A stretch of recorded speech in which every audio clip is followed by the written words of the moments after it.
Right now, at this very moment, there are massive American cargo ships floating in the middle of the Pacific Ocean, carrying billions of dollars worth of oil and gas with absolutely nowhere to go. Not because of storms, not because of pirates, but because the world's biggest buyer just hung up the phone and refuses to answer. China, the nation that was supposed to be America's cash cow for the next 50 years, has done the unthinkable.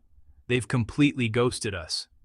And while Washington scrambles to figure out what went wrong, Beijing is 3 chess moves ahead in a game most Americans don't even know they're playing.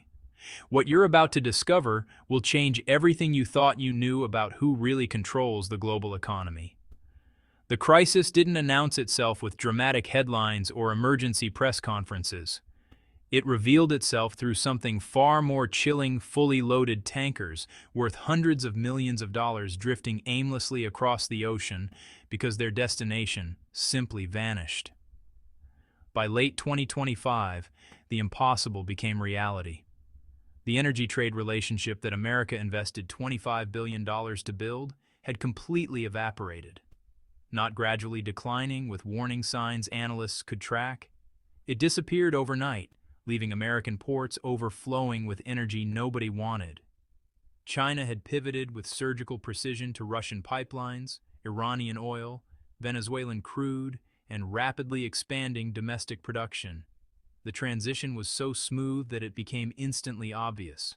This wasn't a reaction. This was the execution of a plan years in the making. At its peak in 2023, America was shipping 400,000 barrels of crude oil to China daily. In 2024, China purchased over 4 million metric tons of U.S. liquefied natural gas and nearly 11 million tons of coal. These flows supported tens of thousands of American jobs, from Texas oil fields to Louisiana ports to Appalachian coal mines. America bet everything on this relationship. Between 2015 and 2023, Gulf Coast ports received over $25 billion in infrastructure upgrades. New export terminals, expanded docks, deepened harbors, all calibrated for massive shipments to China. The strategic logic seemed bulletproof: dominate the world's fastest-growing energy market and watch profits roll in for generations. By the end of 2025, that entire bet had collapsed into dust. The collapse began with liquefied natural gas, and the speed should have been impossible. Third quarter, 2025. Chinese imports of American LNG plummeted over 70% year over year. By October, shipments hit absolute zero. Analysts at Kpealer noted this was the longest complete halt since the 2019 trade war, but this time felt permanent. The trigger: Beijing raised tariffs on American LNG from 15% to a crushing 49% in February 2025. Overnight, American natural gas became economically impossible to sell in China. Here's the bizarre part. Chinese energy giants like Sinopec and PetroChina had already signed ironclad 20-year contracts with American producers in 2021 and 2022, locking in supplies through the 2040s. Yet those contracted volumes just stopped moving. Companies invoked force majeure clauses and delayed cargo indefinitely.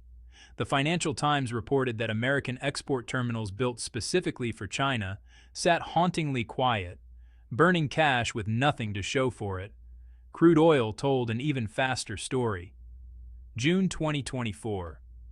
China imported 166,000 barrels per day of American crude. March 2025. Absolute zero.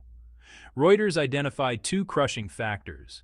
Chinese tariffs of 10 to 15% made American oil less competitive. But the real killer: Russia was flooding the market with crude at $10 per barrel discounts compared to international prices. Chinese refineries had both political cover and massive financial incentive to abandon American suppliers. The choice became obvious. Coal vanished just as fast. October 2024.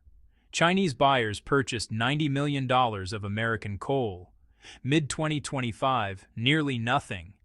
By November, only one U.S. coal cargo discharged at a Chinese port. One shipment. But the ethane disaster might be the most ironic. Ethane, the critical building block for plastics, saw American exports to China exceeding 500,000 barrels daily throughout 2024. Then May 2025. The U.S. Commerce Department introduced licensing requirements. American companies suddenly needed government permits for every shipment. The effect was instantaneous. Reuters reported tankers simply stopped sailing. Contracts covering 284,000 barrels per day scheduled for June never left port.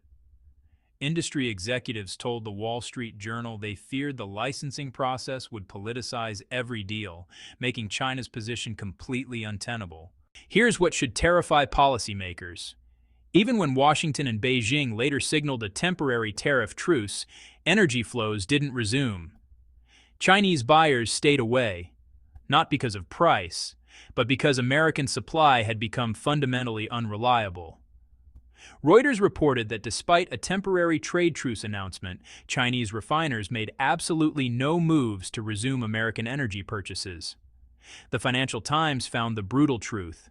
Chinese buyers had zero confidence. American supply would remain stable if political tensions spiked again.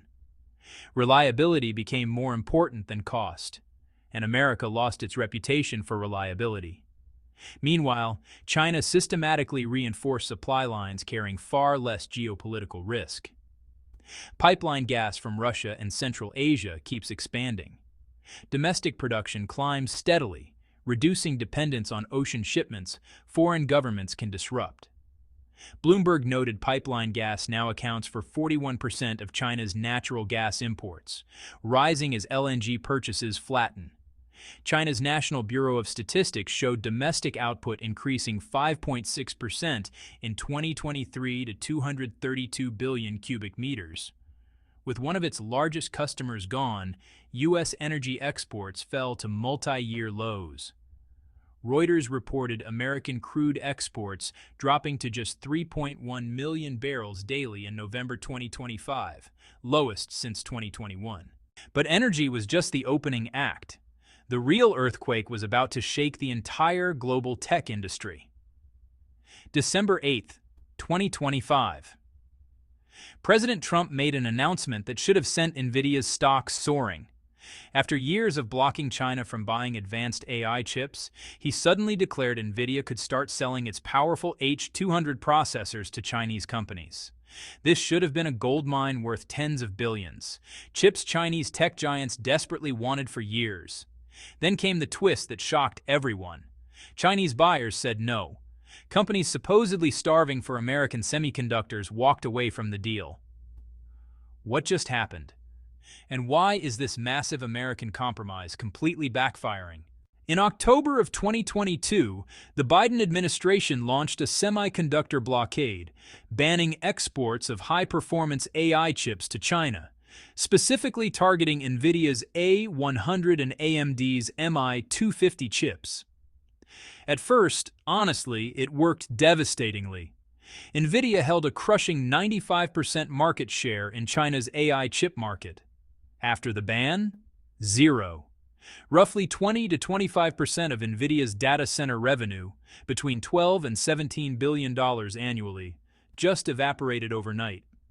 Wall Street analysts estimate NVIDIA lost approximately $8 billion in potential sales in a single quarter, not over a year. In just 3 months, the H200 chip sits at the center of this controversy. Built on NVIDIA's Grace Hopper architecture, it's, roughly 6 times faster than the H20 chip NVIDIA designed to comply with earlier restrictions. Chinese tech giants like Alibaba, Tencent, and ByteDance were absolutely starving for computing power. The assumption was simple.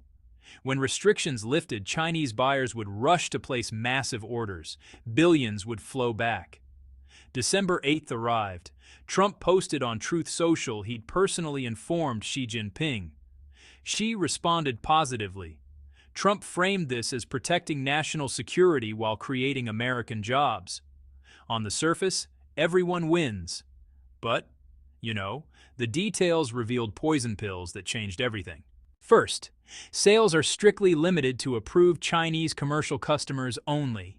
Every transaction requires case-by-case Commerce Department approval. Officials scrutinize buyers, investigate usage, and can reject deals for any reason. Military, government agencies, research institutions, explicitly banned. The U.S. reserves the right to halt shipments anytime without warning. End-user reviews, compliance audits, mandatory declarations, they all become standard. And here's the supply chain absurdity. H200 chips manufactured in Taiwan must ship to the United States first for security screening, then finally to China, a tiny silicon chip flying thousands of miles just for government inspection. Second, the U.S. government takes a 25% cut of all revenue. 1/4 of every dollar NVIDIA makes from H200 sales goes to Washington through tariffs or licensing fees. When chips cost tens of thousands each, adding 25% makes them extraordinarily expensive. The Financial Times reported Beijing was already examining restrictions and licensing for the H200, limiting which companies could even buy them. China's foreign ministry issued careful diplomatic language but, honestly, showed zero enthusiasm. Multiple industry sources reported Chinese companies were hesitant or outright refusing to place orders.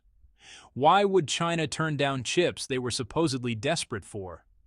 Okay, so there are 4 brutal reasons behind all this. First, Chinese companies know that American officials will constantly monitor their usage. If relations go south, the supply gets cut immediately, which could strand billions in investments. There are real fears about hardware backdoors, surveillance, and, restrictions on AI model training. Having your core computing controlled by a foreign government that basically sees you as a competitor, that's just unacceptable. Second, these chips already cost like tens of thousands. Then you add a 25% government fee on top. Don't forget compliance costs, legal reviews, supply uncertainty, and the risk of sudden policy changes. Companies realize they're paying premium prices for products with massive strings attached, stuff that could vanish at any moment. Third, the H200 is already outdated. It uses the Grace Hopper architecture, not the cutting-edge Blackwell B200 chips that, by the way, are still banned. The B200 is almost 10 times faster for certain AI tasks. So, China would be paying inflated prices for last-generation technology while being permanently kept behind. By design, Chinese companies can never get their hands on the absolute latest chips. Fourth, and honestly, most important, China doesn't even need them anymore. And that's the part Washington totally failed to anticipate. Back in 2018, China's semiconductor equipment localization rate was just 12%. By 2024, it hit 40%. In just 6 years, it nearly tripled. American sanctions didn't slow China down. They actually turbocharged domestic development. Huawei now puts over 20% of its revenue into research and development. That's about $71 million every single day. The company built, an entire ecosystem supporting hundreds of domestic suppliers, covering everything from design and materials to equipment and packaging. Jensen Huang, NVIDIA's CEO, admitted something pretty terrifying. His company went from 95% China market share to 0% overnight. Not because the chips got worse or competitors suddenly made better products. It was because Beijing decided American semiconductors were no longer welcome. On September 17, 2025, China's Cyberspace Administration issued guidance that changed everything. ByteDance and Alibaba were ordered to immediately stop testing and cancel all NVIDIA RTX Pro 6000 Ada purchases. NVIDIA made those chips specifically for China to comply with U.S. controls. By November, regulators went after state-funded data centers. Any facility with government backing had to remove foreign chips or cancel their orders. Projects less than 30% complete were told to rip out already installed American processors. China poured over $100 billion into AI infrastructure. That massive investment gave Beijing's directive some serious teeth. They weren't just banning NVIDIA, they were systematically replacing it. The numbers are honestly just brutal. In 2024, Nvidia generated $130 billion in revenue. China captured roughly 13% of that, somewhere between $16 and $17 billion. In the first quarter of 2025, Nvidia's $5.5 billion in China sales made up 12.5% of their total revenue. Then, on April 9, 2025, the U.S. government told Nvidia it would need licenses for H20 exports to China. Nvidia took a $4.5 billion charge on excess inventory, chips they made, but, well, just couldn't sell. H20 sales still managed to hit between $4.6 and $6 billion in Q1 2025 before the new licensing rules kicked in. But Nvidia couldn't ship an additional $2.5 billion that quarter alone. By the second quarter, ending July 27th, there were exactly 0 H20 sales to China. The full-year outlook now reflected about $8 billion in lost H20 revenue. Analysts estimate Nvidia shipped roughly 1 million H20 chips in 2024, generating around $12 billion. And that entire stream just vanished in a matter of months. Qualcomm, believe it or not, faces an even worse scenario. In 2023, China accounted for 64% of Qualcomm's revenue. Without China's scale, Qualcomm struggles to fund research and stay competitive. Apple pulled nearly 19% of global earnings from Greater China in 2023. But China isn't just where Apple sells, it's where Apple makes its products. If Beijing tightens restrictions, Apple gets hit twice, shrinking sales and production bottlenecks. Meanwhile, China has been building its semiconductor ecosystem at, honestly, breathtaking speed. Cambricon Technologies reported an absolutely stunning 4,300% revenue growth in early 2025, hitting 2.88 billion yuan compared to a 530 million yuan loss the previous year. For the first time ever, Cambricon posted a profit, 1.04 billion yuan. Goldman Sachs projects Cambricon's AI chip shipments will explode from 143,000 units in 2025 to 2.1 million by 2030. Huawei unveiled its Ascend 950 SuperNode in September 2025, a multi-chip system for AI, scheduled for the first quarter of 2026. Huawei's Ascend 910C and 910D have already gone into mass production. Meanwhile, Alibaba's chip now matches Nvidia's H20 for cloud workloads. Sure, the technical gap is still real. Chinese chips run on 7-nanometer processes without EUV lithography, while Nvidia uses 4-nanometer TSMC production. But China is compensating through architectural innovations, massive investment, and sheer volume. DeepSeek, for example, successfully trained its R1 model using about 2,000 NVIDIA H800 GPUs for just $5.6 million, proving that efficient utilization can actually overcome raw processing power disadvantages. U.S. job cuts have hit their highest levels in 4 years. In November alone, 71,000 positions were eliminated. In total, nearly 1.2 million jobs have vanished.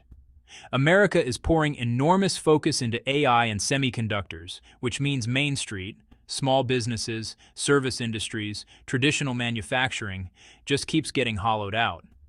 But here's where the entire AI strategy could, honestly, collapse: energy. Pew Research shows that data centers accounted for 4% of U.S. power demand in 2024, and that's projected to double by 2030. By the end of the decade, America will need almost 430 terawatt-hours annually just for data centers. The reality nobody wants to acknowledge is that China has roughly twice the energy capacity America possesses.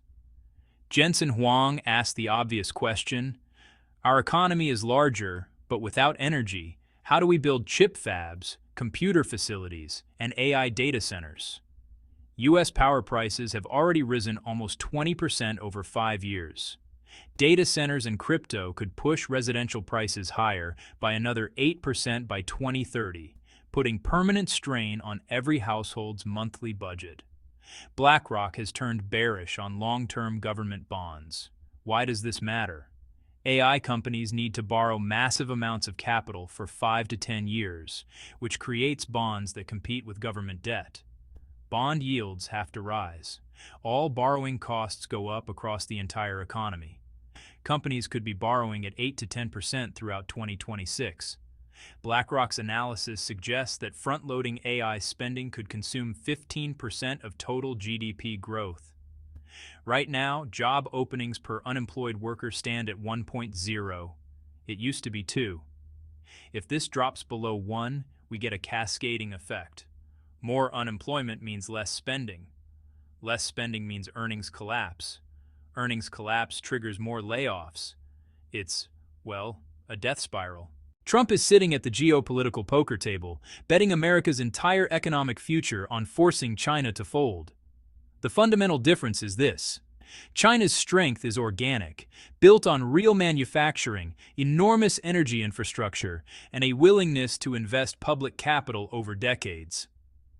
Trump's strategy, on the other hand, relies on borrowed money, leveraged positions, and short-term calculations.